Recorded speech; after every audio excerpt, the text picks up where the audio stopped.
आप सुन रहे हैं हिंदी साहित्य की सर्वश्रेष्ठ कहानियाँ। आइए सुनते हैं मुंशी प्रेमचंद के द्वारा लिखी हुई कहानी पछतावा।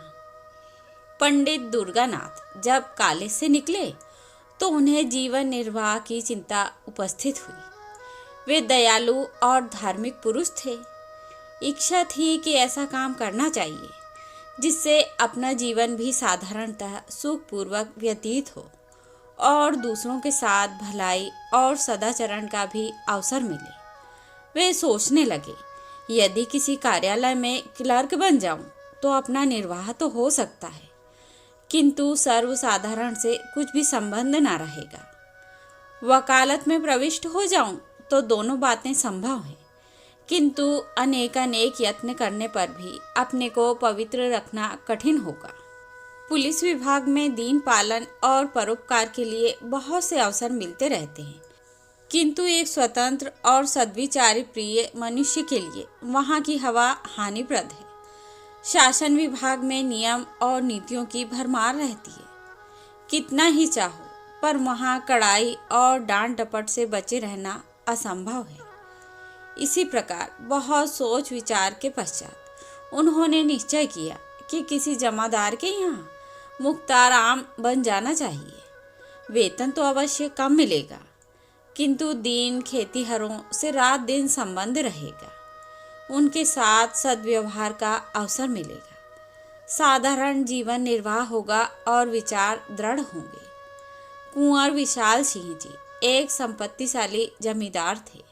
पंडित दुर्गानाथ ने उनके पास जाकर प्रार्थना की कि मुझे अपनी सेवा में रखकर कृतार्थ कीजिए।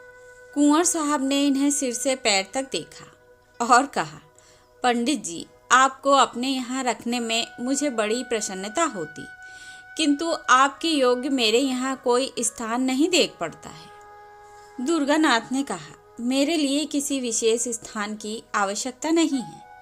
मैं हर एक काम कर सकता हूँ। वेतन आप जो कुछ प्रसन्नता पूर्वक देंगे मैं स्वीकार करूँगा। मैंने तो यह संकल्प कर लिया है कि सिवा किसी रईस के और किसी की नौकरी न करूँगा। कुंवर विशाल सिंह ने अभिमान से कहा, रईस की नौकरी नहीं, राज्य है। मैं अपने चपरासियों को 2 रुपया माहवार देता हूँ और वे तंजेब के अंगरखे पहनकर निकलते हैं। उनके दरवाजों पर घोड़े बंधे हुए हैं। मेरे कारिंदे 5 रुपए से अधिक नहीं पाते, किंतु शादी विवाह वकीलों के यहाँ करते हैं।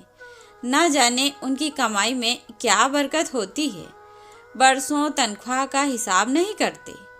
कितने ऐसे हैं जो बिना तनख्वाह के कारिंदगी या चपरासीगिरी को तैयार बैठे हैं, परंतु अपना यह नियम नहीं। समझ लीजिए, मुख्तार आम अपने इलाके में एक बड़े जमींदार से भी अधिक रौब रखता है।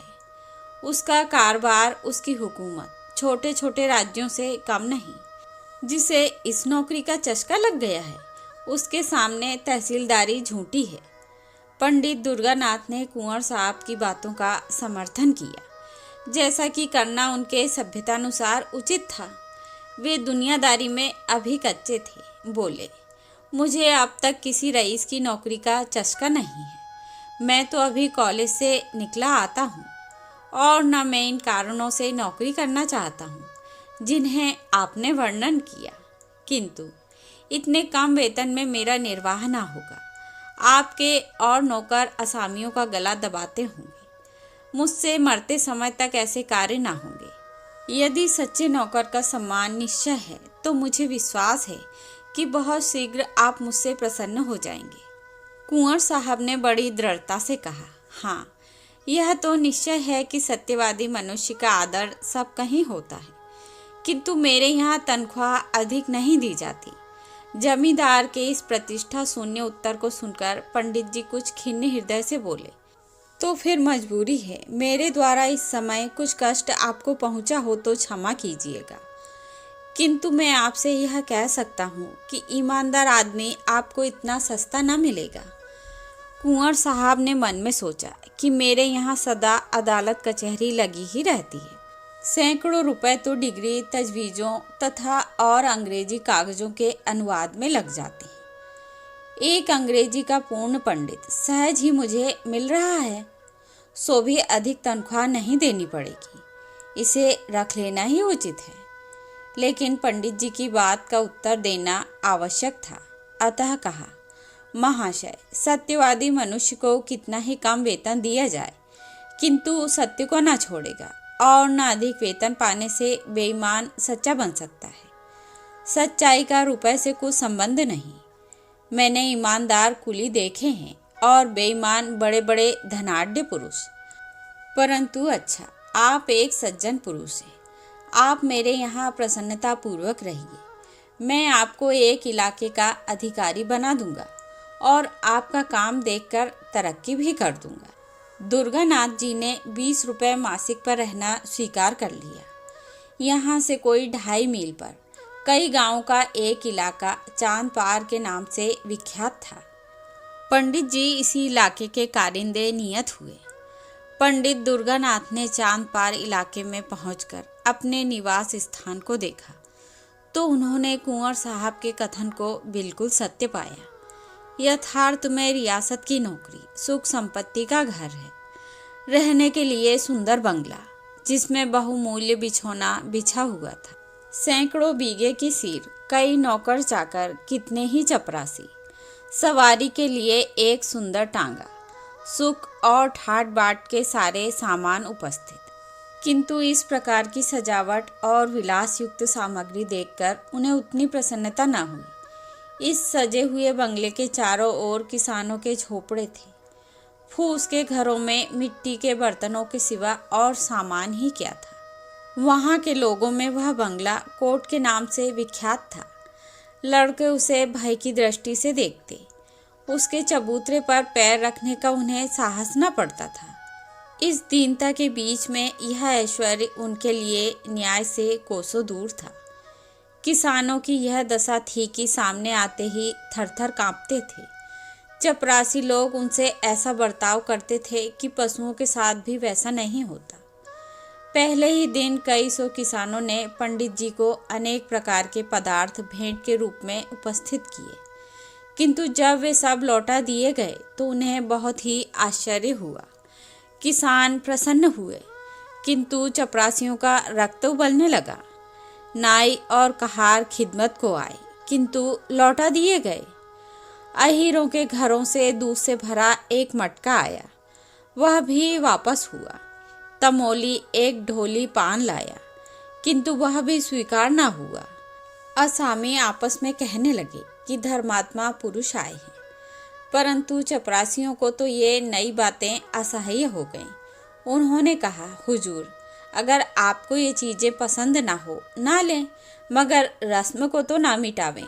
अगर कोई दूसरा आदमी यहाँ आएगा तो उसे नए सिरे से यह रस्म बांधने में कितनी दिक्कत होगी। यह सब सुनकर पंडित जी ने केवल यही उत्तर दिया, जिसके सिर पर पड़ेगा वह भुगत लेगा, मुझे इसकी चिंता करने की क्या आवश्यकता। एक चपरासी ने साहस बांधकर कहा, इन आसामियों को आप जितना गरीब समझते हैं उतने गरीब ये है नहीं। इनका ढंग ही ऐसा है, भेष बनाए रहते हैं, देखने में ऐसे सीधे साधे मानो बेसींग की गाय हैं, लेकिन सच मानिए इनमें का एक एक आदमी हाई कोर्ट का वकील है। चपरासियों के इस वाद विवाद का प्रभाव पंडित जी पर कुछ न हुआ। उन्होंने प्रत्येक गृहस्थ से दयालुता और भाईचारे का आचरण करना आरंभ किया। सवेरे 8 बजे तक वह गरीबों को बिना दाम औषधियाँ देते, फिर हिसाब किताब का काम देखते। उनके सदाचरण ने आसामियों को मोह लिया। माल गुजारी का रुपया जिसके लिए प्रतिवर्ष कुर्की तथा नीलामी की आवश्यकता होती थी, इस वर्ष एक इशारे पर वसूल हो गया। किसानों ने अपने भाग सराहे और वे मनाने लगे कि हमारे सरकार की दिनों दिन बढ़ती हो। कुंवर विशाल सिंह अपनी प्रजा के पालन पोषण पर बहुत ध्यान रखते थे। वे बीज के लिए अनाज देते और मजूरी और बैलों के लिए रुपए, फसल कटने पर 1 का 1.5 वसूल कर लेते। चांद पार के कितने ही आसामी इनके ऋणी थे। चैत का महीना था, फसल कट कट कर खलियानों में आ रही थी। खलियानों में से कुछ नाज घर आने लगा था। इसी अवसर पर कुंवर साहब ने चांद पार वालों को बुलाया और कहा, हमारा नाज और रुपया बेबाक कर दो। यह चैत का महीना है, जब तक कड़ाई न की जाए तुम लोग डकार नहीं लेते। इस तरह काम नहीं चलेगा। बूढ़े मलूका ने कहा, सरकार, भला असामी कभी अपने मालिक से बेबाक हो सकता है? कुछ अभी ले लिया जाए, कुछ फिर दे देंगे। हमारी गर्दन तो सरकार की मुट्ठी में है। कुंवर साहब, आज कौड़ी कौड़ी चुकाकर यहाँ से उठने पाओगे। तुम लोग हमेशा इसी तरह हीला हवाला किया करते हो। मलूका विनय के साथ, हमारा पेट है, सरकार की रोटियां हैं, हमको और क्या चाहिए? जो कुछ उपज है वह सब सरकार ही की है। कुंवर साहब से मलूका की वाचालता सही ना गई। उन्हें इस पर क्रोध आ गया। राजा रईस ठहरे। उन्होंने बहुत कुछ खरी खोटी सुनाई और कहा, कोई है जरा इस बुढ़े का कान तो गरम करे, बहुत बढ़ कर बातें करता है। उन्होंने तो कदाचित धमकाने की इच्छा से कहा, किंतु चपरासियों की आंखों में चांद पार खटक रहा था। एक तेज चपरासी कादिर खान ने लपक कर बुढ़े की गर्दन पकड़ी और ऐसा धक्का दिया कि बेचारा जमीन पर जा गिरा। मलूका के 2 जवान बेटे वहां चुपचाप खड़े थे। बाप की ऐसी दशा देखकर उनका रक्त गर्म हो उठा। दोनों झपटे और कादिर खां पर टूट पड़े। धमाधम शब्द सुनाई पड़ने लगे। खां साहब का पानी उतर गया, साफा अलग जा गिरा। अचकन के टुकड़े टुकड़े हो गए, किंतु जबान चलती रही। मलूका ने देखा बात बिगड़ गई है। वह उठा और कादिर खां को छुड़ा, अपने लड़कों को गालियां देने लगा। जब लड़कों ने उसी को डांटा तो दौड़कर कुंवर साहब के चरणों पर गिर पड़ा, पर बात यथार्थ में बिगड़ गई थी। बूढ़े के इस विनीत भाव का कुछ प्रभाव न हुआ। कुंवर साहब की आंखों से मानो अंगारे निकल रहे थे। वे बोले, बेईमान, आंखों के सामने से दूर हो जा, नहीं तो खून पी जाऊंगा। बुढ़े के शरीर में रक्त तो अब वैसा ना रहा था, किंतु कुछ गर्मी अवश्य थी। समझता था कि ये कुछ न्याय करेंगे, परंतु यह फटकार सुनकर बोला, सरकार, बुढ़ापे में आपके दरवाजे पर पानी उतर गया और तिस पर सरकार हम ही को डांटते हैं। कुंवर साहब ने कहा, तुम्हारी इज्जत अभी क्या उतरी है, अब उतरेगी। दोनों लड़के बोले, सरकार अपना रुपया लेंगे कि किसी की इज्जत लेंगे? कुंवर साहब ऐंठ कर बोले, रुपया पीछे लेंगे, पहले देखेंगे कि तुम्हारी इज्जत कितनी है। चांद पार के किसान अपने गांव पर पहुंचकर पंडित दुर्गानाथ से अपनी राम कहानी कह ही रहे थे कि कुंवर साहब का दूध पहुंचा और खबर दी कि सरकार ने आपको अभी अभी बुलाया है। दुर्गानाथ ने असामियों को परितोष दिया और आप घोड़े पर सवार होकर दरबार में हाजिर हुए। कुंवर साहब की आंखें लाल थीं, मुख की आकृति भयंकर हो रही थी। कई मुख्तार और चपरासी बैठे हुए आग पर तेल डाल रहे थे।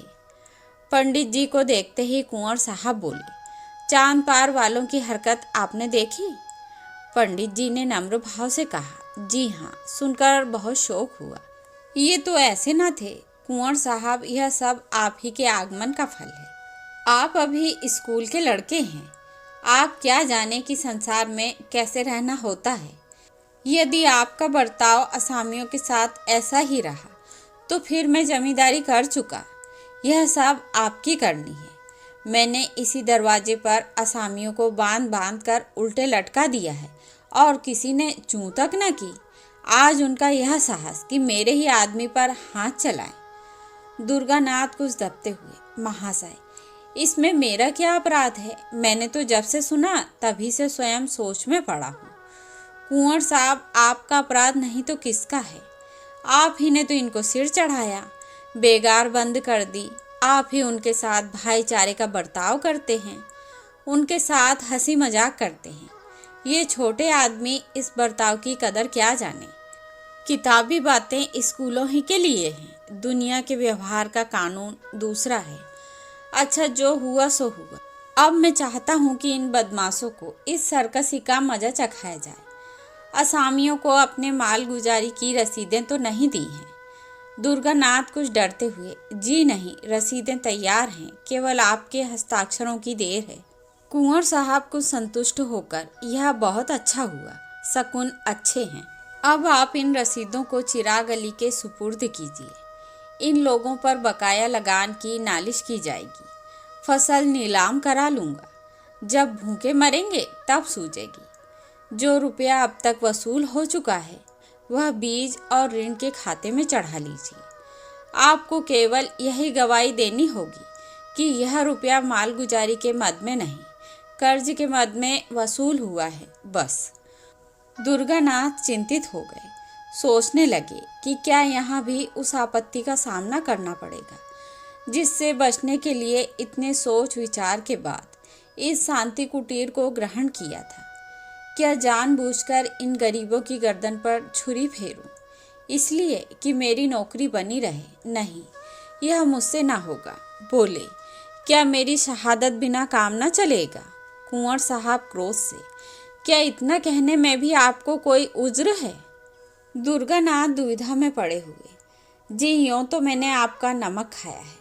आपकी प्रत्येक आज्ञा का पालन करना मुझे उचित है, किंतु न्यायालय में मैंने गवाही कभी नहीं दी है। संभव है कि यह कार्य मुझसे ना हो सके, अतः मुझे तो क्षमा कर दिया जाए। कुंवर साहब, शासन के ढंग से यह काम आपको करना पड़ेगा। इसमें आगे पीछे की गुंजाइश नहीं। आग आपने लगाई है, बुझावेगा कौन? दुर्गानाथ दृढ़ता के साथ, मैं झूठ कदापि नहीं बोल सकता और न इस प्रकार शहादत दे सकता हूँ। कुंवर साहब कोमल शब्दों में, कृपा निधान, यह झूठ नहीं है। मैंने झूठ का व्यापार नहीं किया है। मैं यह नहीं कहता कि आप रुपए का वसूल होना अस्वीकार कर दीजिए। अब आसामी ऋणी है तो मुझे अधिकार है, चाहे रुपया ऋण के मद में वसूल करूं या माल गुजारी के मद में। यदि इतनी सी बात को आप झूठ समझते हैं तो आपकी जबरदस्ती है। अभी आपने संसार देखा नहीं, ऐसी सच्चाई के लिए संसार में स्थान नहीं। आप मेरे यहाँ नौकरी कर रहे हैं, इस सेवक धर्म पर विचार कीजिए। आप शिक्षित और होनहार पुरुष हैं। अभी आपको संसार में बहुत दिन तक रहना है और बहुत काम करना है। अभी से आप यह धर्म और सत्यता धारण करेंगे तो अपने जीवन में आपको आपत्ति और निराशा के सिवा और कुछ प्राप्त न होगा। सत्य प्रियता अवश्य उत्तम वस्तु है, किंतु उसकी भी सीमा है। अति सर्वत्र वर्ज्यते। अब अधिक सोच विचार की आवश्यकता नहीं, यह अवसर ऐसा ही है।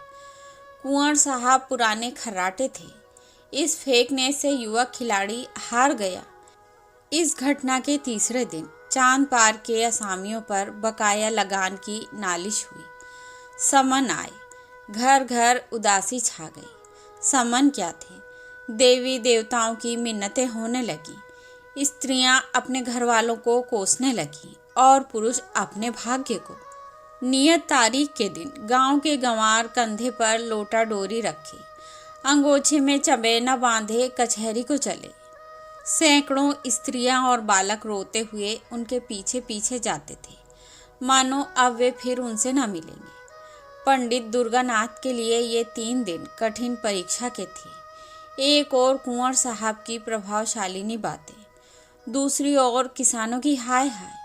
परंतु विचार सागर में 3 दिन तक निमग्न रहने के पश्चात उन्हें धरती का सहारा मिल गया। उनकी आत्मा ने कहा, यह पहली परीक्षा है, यदि इसमें अनुत्तीर्ण रहे तो फिर आत्मिक दुर्बलता ही हाथ रह जाएगी। निदान निश्चय हो गया कि मैं अपने लाभ के लिए इतने गरीबों को हानि न पहुंचाऊंगा। 10 बजे दिन का समय था। न्यायालय के सामने मेला सा लगा हुआ था, जहां तहां श्याम वस्त्राच्छादित देवताओं की पूजा हो रही थी। चांद पार के किसान झुंड के झुंड एक पेड़ के नीचे आकर बैठे। उनके कुछ दूर पर कुंवर साहब के मुख्ताराम, सिपाहियों और गवाहों की भीड़ थी। ये लोग अत्यंत विनोद में थे। जिस प्रकार मछलियां पानी में पहुंचकर कलोलें करती हैं, उसी भांति ये लोग भी आनंद में चूर थे। कोई पान खा रहा था तो कोई हलवाई की दुकान से पूरियों की पत्तल लिए चला आता था। उधर बेचारे किसान पेड़ के नीचे चुपचाप उदास बैठे थे कि आज न जाने क्या होगा, कौन आफत आएगी। भगवान का भरोसा है। मुकदमे की पेशी हुई। कुंवर साहब की ओर से गवाह गवाही देने लगे। ये आसामी बड़े सर्कस हैं। जब लगान मांगा जाता है तो लड़ाई झगड़े पर तैयार हो जाते हैं। अब की इन्होंने एक कौड़ी भी नहीं दी। कादिर खान ने रोकर अपने सिर की चोट दिखाई। सबसे पीछे पंडित जी दुर्गानाथ की पुकार हुई। उन्हीं के बयान पर निपटारा था। वकील साहब ने उन्हें खूब तोते की तरह पढ़ा रखा था, किंतु उनके मुख से पहला वाक्य निकला था कि मजिस्ट्रेट ने उनकी ओर तीव्र दृष्टि से देखा। वकील साहब बगलें झांकने लगे। मुख्तार आम ने उनकी ओर घूरकर देखा। अहलमद, पेशकार आदि सब के सब उनकी ओर आश्चर्य की दृष्टि से देखने लगे। न्यायाधीश ने तीव्र स्वर में कहा, तुम जानते हो कि मजिस्ट्रेट के सामने खड़े हो? दुर्गानाथ दृढ़तापूर्वक, जी हाँ, खूब जानता हूँ। न्यायाधीश, तुम्हारे ऊपर असत्य भाषण का अभियोग लगाया जा सकता है। दुर्गानाथ, अवश्य, यदि मेरा कथन झूठा हो। वकील ने कहा, जान पड़ता है किसानों के दूध, घी और भेंट आदि ने यह काया पलट कर दी है। और न्यायाधीश की ओर सार्थक दृष्टि से देखा। दुर्गानाथ, आपको इन वस्तुओं का अधिक तजुर्बा होगा। मुझे तो अपनी रूखी रोटियां ही अधिक प्यारी हैं। न्यायाधीश, तो इन आसामियों ने सब रुपया बेबाक कर दिया है। दुर्गानाथ, जी हाँ, इनके जिम्मे लगान की एक कौड़ी भी बाकी नहीं है। न्यायालय, रसीदें क्यों नहीं दी? दुर्गानाथ, मालिक की आज्ञा। मजिस्ट्रेट ने नालिशें डिसमिस कर दी। कुंवर साहब को ज्यों ही इस पराजय की खबर मिली, उनके कोप की मात्रा सीमा से बाहर हो गई। उन्होंने पंडित दुर्गानाथ को सैकड़ों कुवाक्य कहे, नमक हराम, विश्वासघाती, दुष्ट। ओह, मैंने उसका कितना आदर किया, किंतु कुत्ते की पूंछ कहीं सीधी हो सकती है। अंत में विश्वासघात कर ही गया। यह अच्छा हुआ कि पंडित दुर्गानाथ मजिस्ट्रेट का फैसला सुनते ही मुख्तार आम को कुंजियां और कागज पत्र सुपुर्द कर चलते हुए, नहीं तो उन्हें इस कार्य के फल में कुछ दिन हल्दी और गुड़ पीने की आवश्यकता पड़ती। कुंवर साहब का लेन देन अधिक था। चांद पार बहुत बड़ा इलाका था। वहाँ के असामियों पर कई हजार रुपए बाकी थे। उन्हें विश्वास हो गया कि अब रुपया डूब जाएगा। वसूली की कोई आशा नहीं। इस पंडित ने असामियों को बिल्कुल बिगाड़ दिया। अब उन्हें मेरा क्या डर। अपने कारिंदों और मंत्रियों से सम्मति ली। उन्होंने भी यही कहा, अब वसूल होने की कोई सूरत नहीं। कागजात न्यायालय में पेश किए जाएं तो इनकम टैक्स लग जाएगा, किंतु रुपया वसूल होना कठिन है। उजरदारियां होंगी। कहीं हिसाब में कोई भूल निकल आई तो रही सही साख भी जाती रहेगी और दूसरे इलाकों का रुपया भी मारा जाएगा। दूसरे दिन कुंवर साहब पूजा पाठ से निश्चिंत हो अपने चौपाल में बैठे तो क्या देखते हैं कि चांद पार के असामी झुंड के झुंड चले आ रहे हैं। उन्हें यह देखकर भय हुआ कि कहीं ये सब कुछ उपद्रव ना करें, किंतु किसी के हाथ में एक छड़ी तक ना थी। मलूका आगे आगे आता था। उसने दूर ही से मुझे झुककर वंदना की। ठाकुर साहब को ऐसा आश्चर्य हुआ मानो वे कोई स्वप्न देख रहे हों। मलूका ने सामने आकर विनयपूर्वक कहा, सरकार, हम लोगों से जो कुछ भूल चूक हुई उसे क्षमा की जाए। हम लोग सब हुजूर के चाकर हैं। सरकार ने हमको पाला पोसा है। अब भी हमारे ऊपर यही निगाह रहें। कुंवर साहब का उत्साह बढ़ा। समझे कि पंडित के चले जाने से इन सबों के होश ठिकाने हुए हैं। अब किसका सहारा लेंगे? उसी खुर्राट ने इन सबों को बहका दिया था। कड़क कर बोले, वे तुम्हारे सहायक पंडित कहाँ गए? वे आ जाते तो जरा उनकी खबर ली जाती। यह सुनकर मलूका की आंखों में आंसू भर आए। वह बोला, सरकार, उनको कुछ न कहें। वे आदमी नहीं देवता थे। जवानी की सौगंध है जो उन्होंने आपकी कोई निंदा की हो। वे बेचारे तो हम लोगों को बार बार समझाते थे कि देखो, मालिक से बिगाड़ करना अच्छी बात नहीं। हमसे एक लोटा पानी के रवादार नहीं हुए। चलते चलते हम लोगों से कह गए कि मालिक का जो कुछ तुम्हारे जिम्मे निकले चुका देना। आप हमारे मालिक हैं। हमने आपका बहुत खाया पिया है। अब हमारी यही विनती सरकार से है कि हमारा हिसाब किताब देखकर जो कुछ हमारे ऊपर निकले बताया जाए। हम एक एक कौड़ी चुका देंगे, तब पानी पिएंगे। कुंवर साहब सन्न हो गए। इन्हीं रुपयों के लिए कई बार खेत कटवाने पड़े थे, कितनी बार घरों में आग लगवाई, अनेक बार मारपीट की, कैसे कैसे दंड दिए। और आज ये सब आपसे आप सारा हिसाब किताब साफ करने आए हैं। यह क्या जादू है? मुख्तार आम साहब ने कागजात खोले और असामियों ने अपनी अपनी पोटलियां, जिसके जिम्मे जितना निकला, बेकान पूंछ हिलाए उसके सामने रख दिया। देखते देखते सामने रुपयों का ढेर लग गया। 6,000 रुपया बात की बात में वसूल हो गया। किसी के जिम्मे कुछ बाकी ना रहा। यह सत्यता और न्याय की विजय थी। कठोरता और निर्दयता से जो काम कभी न हुआ, वह धर्म और न्याय ने पूरा कर दिखाया। जब से ये लोग मुकदमा जीत कर आए, तभी से उनको रुपया चुकाने की धुन सवार थी। पंडित जी को वे यथार्थ में देवता समझते थे। रुपया चुका देने के लिए उनकी विशेष आज्ञा थी। किसी ने अन्न बेचा, किसी ने बैल, किसी ने गहने बंधक रखे। यह सब कुछ सहन किया, परंतु पंडित जी की बात न टाली। कुंवर साहब के मन में पंडित जी के प्रति जो बुरे विचार थे, वे सब मिट गए। उन्होंने सदा से कठोरता से काम लेना सीखा था। उन्हीं नियमों पर वे चलते थे। न्याय तथा सत्यता पर उनका विश्वास न था, किंतु आज उन्हें प्रत्यक्ष देख पड़ा कि सत्यता और कोमलता में बहुत बड़ी शक्ति है। ये आदमी मेरे हाथ से निकल गए थे, मैं उनका क्या बिगाड़ सकता था? अवश्य वह पंडित सच्चा और धर्मात्मा पुरुष था। उसमें दूरदर्शिता ना हो, काल ज्ञान ना हो, किंतु इसमें कोई संदेह नहीं कि वह निष्प्रह और सच्चा पुरुष था। कैसी ही अच्छी वस्तु क्यों ना हो, जब तक हमको उसकी आवश्यकता नहीं होती, तब तक हमारी दृष्टि में उसका गौरव नहीं होता।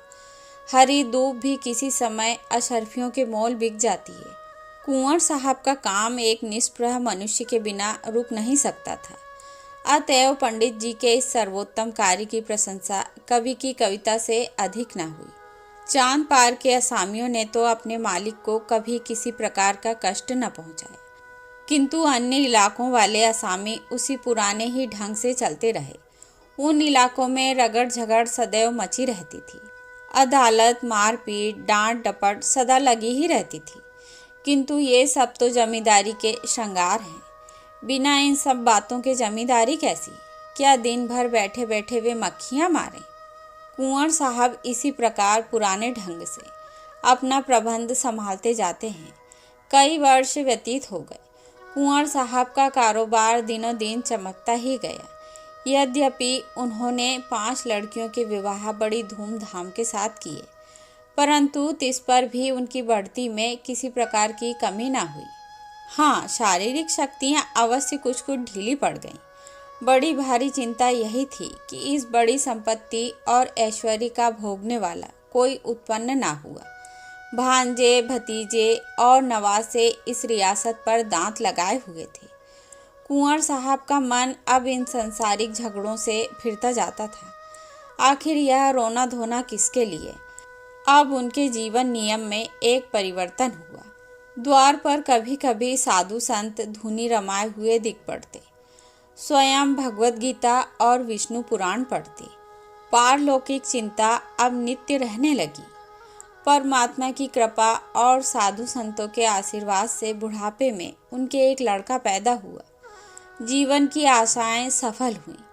दुर्भाग्यवश पुत्र के जन्म ही से कुंवर साहब शारीरिक व्याधियों से ग्रस्त रहने लगे। सदा वैद्यों और डॉक्टरों का तांता लगा रहता था, लेकिन दवाओं का उल्टा प्रभाव पड़ता। ज्यों त्यों करके उन्होंने 2.5 वर्ष बिताए। अंत में उनकी शक्तियों ने जवाब दे दिया। उन्हें मालूम हो गया कि अब संसार से नाता टूट जाएगा। अब चिंता ने और धर दबाया। यह सारा माल असबाब, इतनी बड़ी संपत्ति किस पर छोड़ जाऊं? मन की इच्छाएं मन ही में रह गईं। लड़के का विवाह भी न देख सका। उसकी तोतली बातें सुनने का भी सौभाग्य न हुआ। हाय, अब इस कलेजे के टुकड़े को किसे सौंपूं जो इसे अपना पुत्र समझे। लड़के की माँ स्त्री जाति न कुछ जाने न समझे, उससे कारोबार संभलना कठिन है। मुख्तार आम गुमास्ते कारिंदे कितने हैं, परंतु सब के सब स्वार्थी विश्वासघाती। एक भी पुरुष नहीं जिस पर मेरा विश्वास जमे। कोर्ट ऑफ वार्ड्स के सुपुर्द करूं तो वहाँ भी यही सब आपत्तियां हैं। कोई इधर दबाएगा, कोई उधर। अनाथ बालक को कौन पूछेगा। हाय, मैंने आदमी नहीं पहचाना। मुझे हीरा मिल गया था, मैंने उसे ठीकरा समझा। कैसा सच्चा, कैसा वीर, दृढ़ प्रतिज्ञ पुरुष था। यदि वह कहीं मिल जावे तो इस अनाथ बालक के दिन फिर जाएं। उसके हृदय में करुणा है, दया है। वह एक अनाथ बालक पर तरस खाएगा। हाँ, क्या मुझे उसके दर्शन मिलेंगे? मैं उस देवता के चरण धोकर माथे पर चढ़ाता, आंसुओं से उनके चरण धोता। वही यदि हाथ लगाए तो यह मेरी डूबती हुई नाव पार लगे। ठाकुर साहब की दशा दिन पर दिन बिगड़ती गई। अब अंतकाल आ पहुंचा। उन्हें पंडित दुर्गानाथ की रट लगी हुई थी। बच्चे का मुंह देखते और कलेजे से एक आह निकल जाती। बार बार पछताते और हाथ मलते। हाय, उस देवता को कहाँ पाऊं जो कोई उसके दर्शन करा दे। आधी जायदाद उसके न्यौछावर कर दूं। प्यारे पंडित, मेरे अपराध क्षमा करो। मैं अंधा था, अज्ञानी था। अब मेरी बाह पकड़ो, मुझे डूबने से बचाओ। इस अनाथ बालक पर तरस खाओ। हितार्थी और संबंधियों का समूह सामने खड़ा था। कुंवर साहब ने उसकी ओर अध खुली आंखों से देखा। सच्चा हितैषी कहीं देख न पड़ा। सबके चेहरे पर स्वार्थ की झलक थी। निराशा से आंखें मूंद ली। उनकी स्त्री फूट फूट कर रो रही थी। निदान उसे लज्जा त्यागनी पड़ी। वह रोती हुई पास जाकर बोली, प्राणनाथ, मुझे और इस असहाय बालक को किस पर छोड़े जाते हो? कुंवर साहब ने धीरे से कहा, पंडित दुर्गानाथ पर। वे जल्द आवेंगे। उनसे कह देना कि मैंने सब कुछ उनकी भेंट कर दिया। यह मेरी अंतिम वसीयत है। तो यह थी मुंशी प्रेमचंद्र के द्वारा लिखी हुई कहानी पछतावा। आशा करती हूँ आप सभी को पसंद आएगी।